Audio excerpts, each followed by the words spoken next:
I'll never forget the summer day. I showed up at my parents' backyard barbecue. My old sedan creaked and rattled as I pulled into the driveway, the scent of sizzling burgers in the air. The backyard was familiar, almost nostalgic, with its folding tables set up under the maple tree. The sun shone down, but it felt like the whole atmosphere was thick with judgment. As I stepped out of my car, I could already feel the weight of it. "Here she is," my sister Vera said with a slight smirk, her tone dripping with condescension. "Your tech hobby can't even buy a cup of coffee." I looked at her, her perfectly manicured nails tapping against her designer phone, a constant reminder of her success in the real estate game. She had it all figured out. House flips, high commissions, sleek SUVs, and a social media feed that screamed luxury. And then there was me coding apps in my tiny apartment, hoping that one day it would pay off. Mom gave that familiar, disapproving nod. "It's just child's play, Lila," she said, the words more cutting than any insult could be. "You need something stable, like Vera." Dad was the quiet one, his half smirk a mix of worry and resignation. He didn't say much, but his silent disapproval cut just as deep. He'd always been skeptical about my dreams. His idea of a real job was one that came with health insurance, retirement plans, and a predictable paycheck, the kind of job that came with a desk, a corner office, and a boss who told you exactly what to do every day. I didn't fit into that world. I wasn't the cookie-cutter daughter they expected, the one who worked at a bank or a real estate office, following in the family footsteps. No, I had other plans. But none of that stopped me from pursuing what I loved. I'd been fascinated with computers since I was little, spending hours teaching myself to code on an old laptop my dad brought home from his office. It wasn't much clunky and slow, covered in stickers from previous owners, but to me, it was magic. I didn't need much to get started. All I needed was a connection to something bigger. As a kid, I was always the quiet one at family gatherings, the one who tried to explain my coding projects but was quickly dismissed. My sister Vera was the golden child, always getting the praise. When she showed up to family events with her latest real estate deal, everyone was impressed. "That's real money," she'd say, showing off photos of her latest property flips. I'd try to talk about the apps I was working on, the websites I'd designed, but it was always brushed aside. "It's just a hobby," they'd say, and I believed it for a while. But my determination didn't fade. I kept working on projects, even as everyone else wrote me off. It wasn't just about coding, it was about building something real. So I pushed forward, staying up late, typing away on my old laptop in my bedroom, dreaming of the day when my work would be seen for what it really was. I didn't expect to change their minds, but I had to prove something to myself. I could feel the fire inside me burning, and even though they didn't see it, I knew what I was doing was important.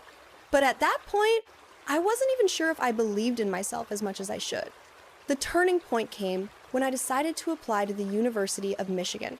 I had spent years dreaming of getting into their top computer science program, and finally, I thought I had a shot. But the response from my family? Well, it wasn't what I had hoped for. "College for what?" Vera scoffed when I mentioned it. "More screen time?" Mom and Dad just exchanged glances. I could tell they were concerned. College was expensive, and they didn't think my dream was practical. My dad, who worked long hours as a manager at an auto parts supplier, tried to hide his worry behind his usual half smirk, but his concern was clear. "You need something stable, Lila," he said. "A real job. Tech isn't the way to go." Mom crossed her arms, voice firm as she spoke. "We've saved this money for you to get a real education, not to throw away on some hobby."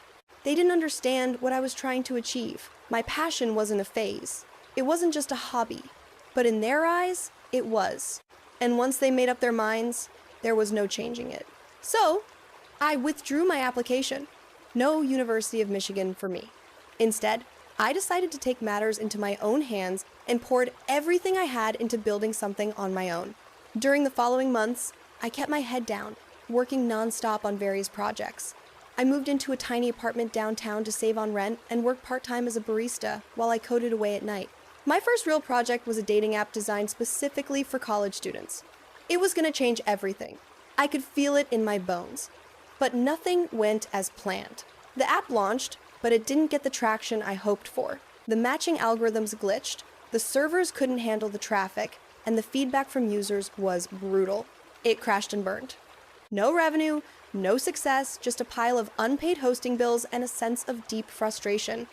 It was around this time that my family began checking in, but not for the right reasons. They'd heard about my failure, and when Vera called to ask how things were going, it wasn't with any interest in supporting me. She was just curious to know what was going wrong. And when my parents reached out, it wasn't to ask how I was holding up. It was to remind me that they'd been right all along, that pursuing tech was a waste of time. Their doubt and disappointment hung over me like a cloud.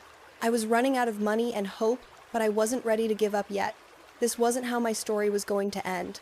After the failure of my dating app, I was crushed, but I wasn't about to give up. Failure wasn't something I was used to, but it felt like the universe was forcing me to learn from it. I decided that the next project had to work. This time, I'd do it right.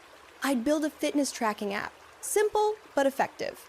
It would be a step counter syncing with phone sensors to track steps, heart rate, and calories burned. Motivational badges would keep users engaged, and community challenges would drive social interaction. I was determined that this one would be different. I worked late into the night after my barista shifts, coding away while living off ramen noodles. I didn't have a fancy office or the resources to hire top-tier designers. I hired a cheap freelancer for the UI design and pushed the app out into the world. The launch day came, and I felt a familiar excitement, even though the success of my last project was still fresh in my mind. But again, it wasn't enough. Users liked the app's interface, but monetization failed miserably. Ads annoyed users, and the premium features didn't convert. Competitors like Fitbit dominated the market, and my app was barely a blip on the radar. Another failure. Another round of ramen nights, staring at error logs and wondering if I was chasing a pipe dream. There were days when I questioned everything, wondering if Vera had been right all along. Maybe tech wasn't for me. Maybe I should just get a real job and forget this silly dream. But the breaking point came when my sister Vera posted something on social media. It was a screenshot of my failed app, and the caption read, "Little sis, still daydreaming. When will she wake up?" The image was accompanied by laughing emojis and sarcastic comments from our extended family. I couldn't breathe. I stared at my phone, my stomach twisting in knots. Every notification was like another dagger to the heart. I didn't respond. Instead, I threw my phone across the room and buried my face in my hands. The pain of seeing her, my own flesh and blood, mock me like that, cut deeper than any rejection from strangers ever could. She'd always been the golden child, the one who could do no wrong. And now, here she was, rubbing my failures in my face for everyone to see. The validation I'd been chasing for years had just turned into a cruel joke. Mom texted me privately, adding salt to the wound. See, child's play. Dad, as always, remained silent, but his thumbs up emoji in the group chat told me everything I needed to know. I knew this wasn't the end. I wasn't about to let my sister and my family define who I was. That was when I made a decision. I signed up for a weekend hackathon at the University of Michigan campus. It wasn't a glamorous move, but it was something. I figured it was a cheap way to network and maybe find some like-minded people who believed in what I was trying to do. At the very least, it would get me out of my apartment and into an environment that was more encouraging than the one I had at home. When I arrived at the hackathon, I felt out of place. The room was filled with students in hoodies, buzzing with energy drinks and ideas. The walls were covered in whiteboards, scribbled with algorithms and prototypes. I had no team, no plan, just my laptop and a burning desire to prove everyone wrong. It was then that I met Zane. Zane was different. He wasn't just another coder. He was methodical, precise in his approach to problems. I spotted him working on his laptop, debugging a particularly stubborn line of code. Something about his focus drew me in. I introduced myself, and we struck up a conversation. Zane had experience from internships at Detroit tech firms, working on automotive sensors and data pipelines. He had the technical know-how, and I had the raw ideas. It felt like fate. Over greasy pizza slices, we started brainstorming. We both had a love for machine learning, and together, we came up with an idea that felt like the right one, an app that could predict stock market volatility and use that data to optimize routes for self-driving vehicles. It was bold, it was niche, but it felt real.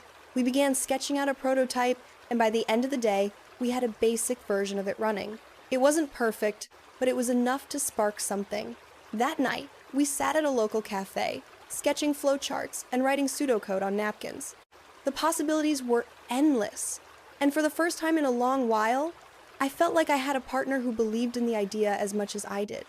As Zane and I continued to work together over the next few weeks, we refined the app's core concept. We realized that while we initially wanted to target a broader market, we needed to narrow our focus. Instead of a generic app for stock market predictions, we honed in on the world of autonomous vehicles, specifically logistics and fleet optimization. Our app would forecast micro dips in stock prices and adjust vehicle routes accordingly to save on fuel and avoid congestion. It was a perfect fit for self-driving fleets, a growing industry. We spent countless nights coding, testing, and refining. I knew this was the chance I had been waiting for. Every line of code felt like a step toward proving myself to my family, to Vera, and to everyone who ever doubted me. The stakes were higher than ever. As we dove deeper into building our app, Zane and I found ourselves working late into the night in my parents' garage. It wasn't glamorous. The concrete floor was cluttered with boxes of old holiday decorations and forgotten tools. There was no fancy office space, no sleek desks, just a single, second-hand server rack, laptops, and a lot of drive. But it felt real. It felt like we were building something from nothing, and for the first time in a long while, it felt like it was ours. We worked tirelessly, pouring every spare hour into refining the app. Zane handled the machine learning models, training the system on historical stock volatility and traffic data. He was meticulous, his focus unwavering, even when exhaustion set in. I focused on the user interface, making sure it was intuitive enough for fleet managers to use without needing a PhD. We shared a single high-speed internet connection, coming from the house, and kept our costs as low as possible by working out of my parents' garage. The reality was that we didn't have a cushion to fall back on. We weren't funded, we weren't even fully sure if this would work. All we had was our belief in the product and the dream that we could finally prove our worth. At first, it felt like we were just two people in a garage building an app for ourselves. But as our work progressed, we realized that we were no longer working just for survival. We were aiming for something bigger.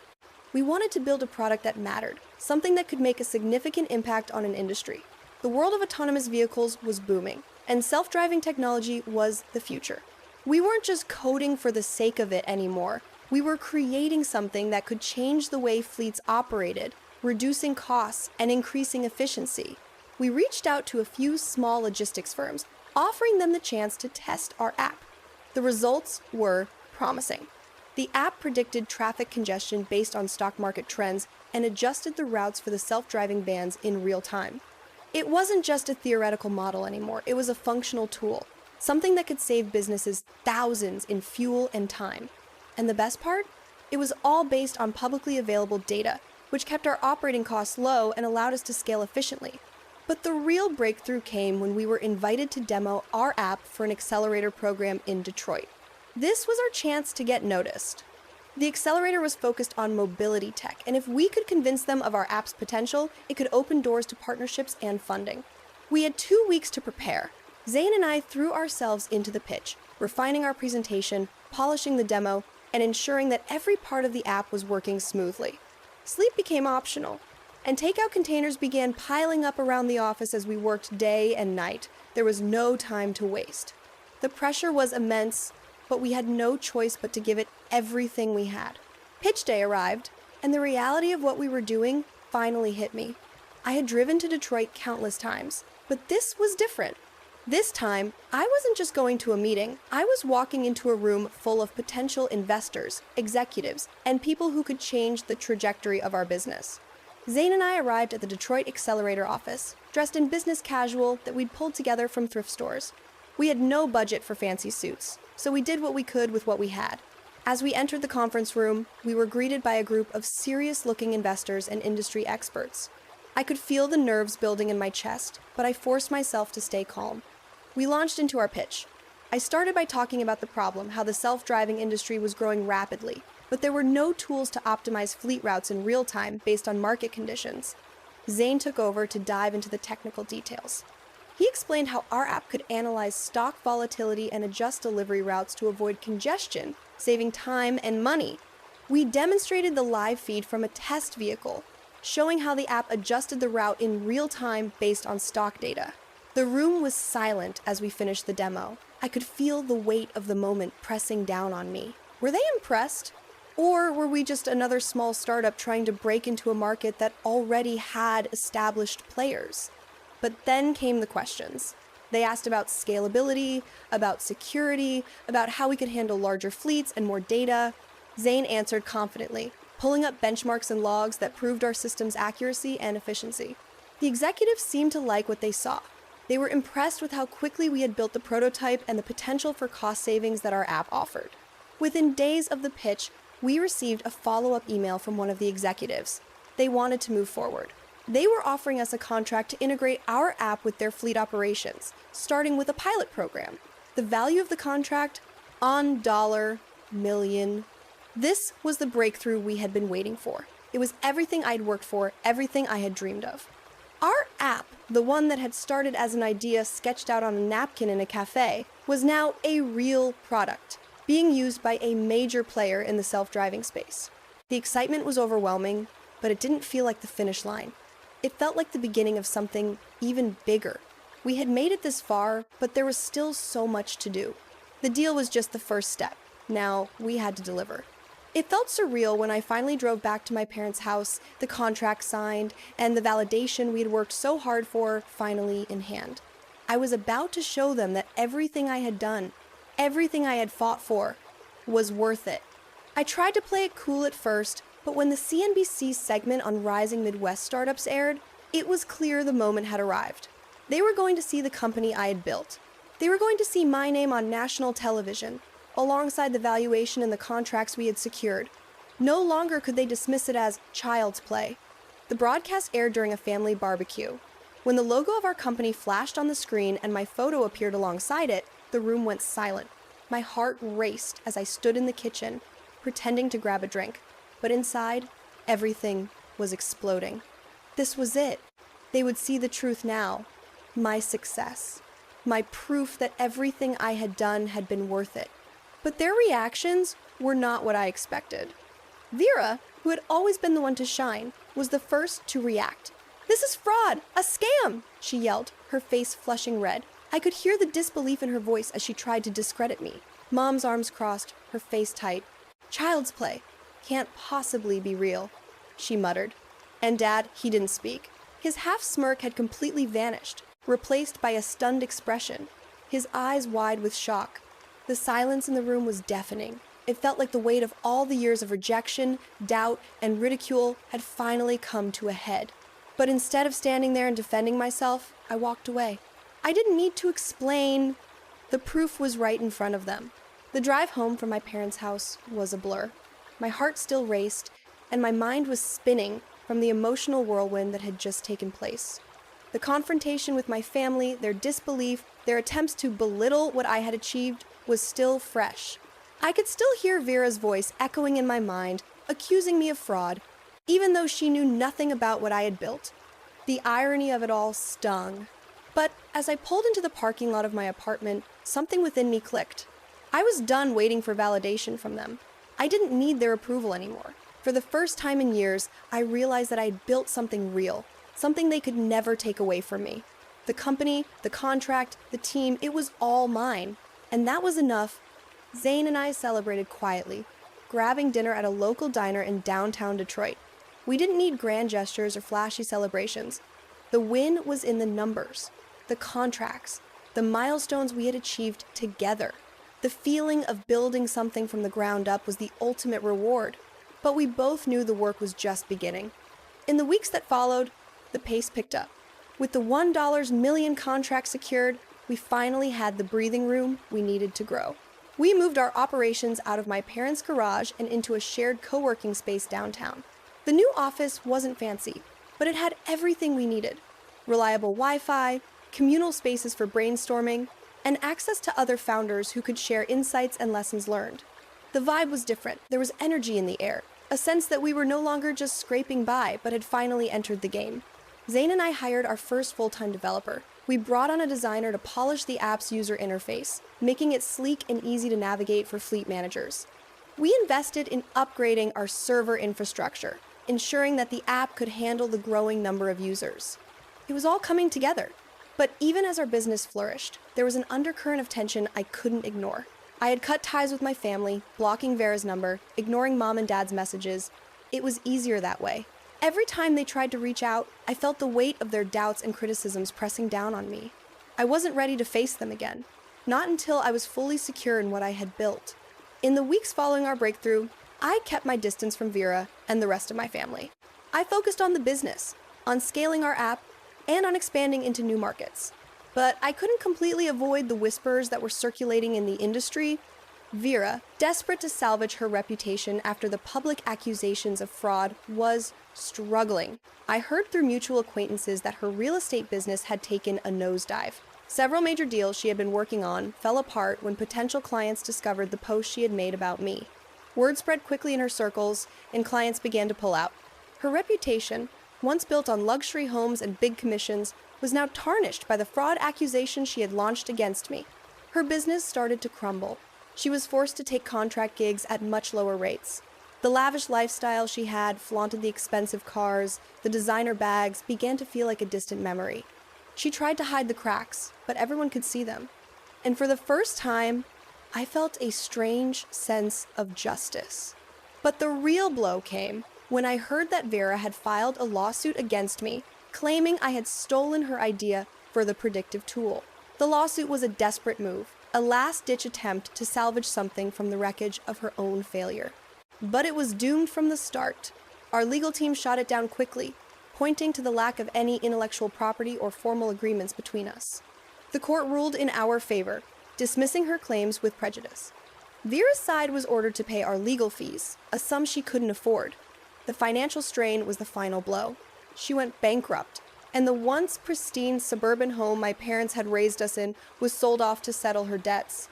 It wasn't just a house that was lost, it was the life she had built, the life she had projected as flawless and invincible. As for mom and dad, things didn't improve. They had backed Vera's real estate ventures, investing their retirement savings into her schemes. But when the market turned, their investments went sour, and they found themselves in deep financial trouble. Their dream of a comfortable retirement was shattered as they had to borrow against their home just to stay afloat. Eventually, the bank foreclosed on the house. It was a harsh reality. Watching the place I grew up in be sold off, the basketball hoop in the driveway, once a symbol of simpler times, was gone. My parents moved into a one-bedroom apartment in a quiet complex, their lives reduced to practicalities, paying bills, grocery shopping, attending doctor appointments. The family gatherings stopped. The holidays were no longer filled with the warm laughter of relatives or the smell of grilled burgers in the backyard. But even as their world crumbled, I held firm to my decision. I had chosen to walk away, and I didn't regret it. I didn't owe them an explanation anymore. I had built something that was mine, and I couldn't go back to a life where my worth was defined by their doubts. 6 months after the pitch to the Detroit automaker, things had changed completely. Zane and I were no longer just two hopeful dreamers. We were founders of a legitimate company with a growing team, real contracts, and clients who believed in what we were doing. We had moved into a sleek new office with river views and space for expansion. We were hiring full-time employees and launching new features for the app. The validation we had worked so hard for was finally here, and it felt amazing. I knew I was where I was meant to be. I wasn't just building a company. I was building a life, one that didn't need approval from anyone else. I had finally freed myself from the chains of my family's expectations. I had built my success from the ground up, and no one could take that away from me. And as for Vera, her posts, her accusations, her mockery, they didn't matter anymore. She had tried to tear me down, but all she had done was expose her own weaknesses. Watching her fall from grace was painful. But it was also a reminder that success is built on more than just money or social media followers. It's about resilience, integrity, and the courage to keep moving forward, even when the odds are stacked against you. So, to anyone out there who feels like their dreams are too big, who has been told they'll never make it, who's been mocked for pursuing something unconventional, this story is for you. Don't let anyone tell you what you're capable of. Don't let anyone dictate your worth or your future. Success isn't about following the expected path. It's about carving your own way, no matter how difficult or lonely the journey may seem. Keep pushing, keep believing, and one day you'll get to the place where all the doubt, all the mockery and all the failure doesn't matter anymore. You'll be standing on your own, looking back at everything you've built, and you'll realize that you were always meant to succeed. Not because of what anyone else thought, but because you never gave up. Thank you for listening to my story. If it resonated with you, share it with someone who needs to hear it. And remember, you're not alone on this journey.